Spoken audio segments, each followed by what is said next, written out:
বহুদিন পর অনেক উৎসাহ নিয়ে এই পুরনো পাড়ায় আসা। রাখি বৌদি নেই এই কথাটা মন মেনে নিতে চাইছে না।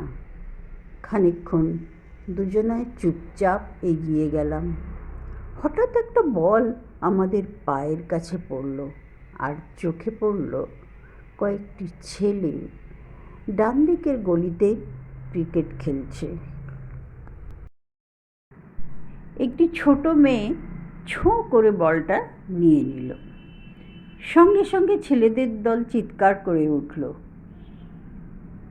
ওই বলটা আমাদের, এই রিনি বলটা দে। মেয়েটি জোর গলায় বলল, দেব না। এবার একটি ছেলে এগিয়ে এলো, এই রিনি ভালো হবে না বলছি, বলটা দিয়ে দে। রিনি বলল, তোরা আমায় খেলতে নিস না কেন?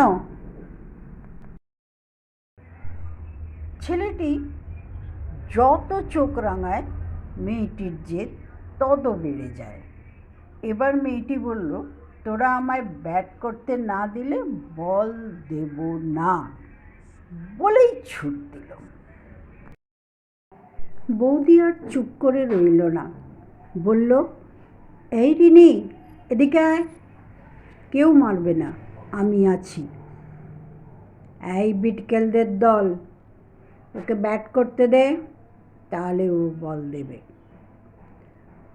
ওই দলের এক ডেপো ছেলে বলে ফেলল, ওকে কেন দেবো, ও তো মেয়ে। ব্যাস, বৌদি